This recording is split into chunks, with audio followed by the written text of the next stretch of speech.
Cath lab आपण जवळपास 24 कोटी रुपये खर्च करून कॅथ लॅब आता म्हणजे फायनल स्टेजला आहे.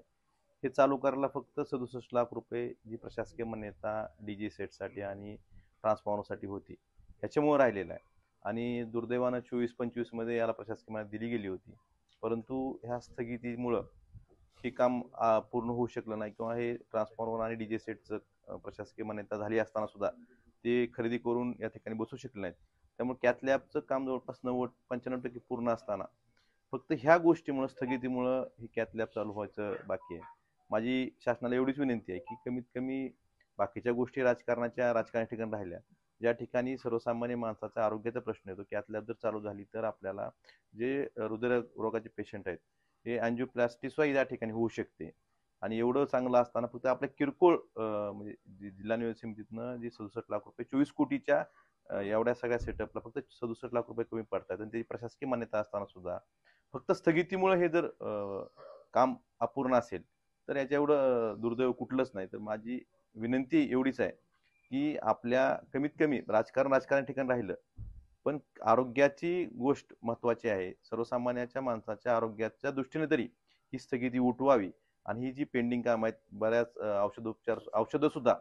औषधं गोळ्या सुद्धा प्रशासकीय मान्यता त्याची असताना फक्त स्थगितीमुळं सिव्हिल हॉस्पिटल असेल किंवा मेडिकल कॉलेज असेल त्यांना घेऊ शकत नाहीत. उधारीवर उसनवारीवर त्यांना काम करावं लागतं.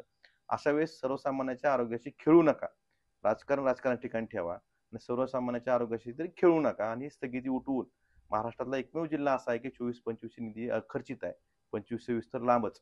त्यामुळे माझी विनंती आहे की मुख्यमंत्र्यांना माझी विनंती आहे की राजकारण च्या गोष्टी हेवेदावे असतील, मतभेद असतील, परंतु त्या राजकारणामुळे सर्वसामान्याच्या आरोग्याची खेळ होऊ नये एवढीच विनंती मला मुख्यमंत्र्यांना करायची. आपलं MRIचं मशीन सुद्धा म्हणजे जे गेलं होतं इचलकरंजी शिफ्ट झालं होतं, पण सगळ्यांनी सर्व शहरवासियांनी जिल्हावासियांनी आम्ही सुद्धा त्यावेळेस आवाज उठवल्यानंतर ते MRI मशीन इथं आलं. ते सुद्धा अंतिम टप्प्यात आहे, ते सुद्धा काही दिवसात चालू होऊ शकतं.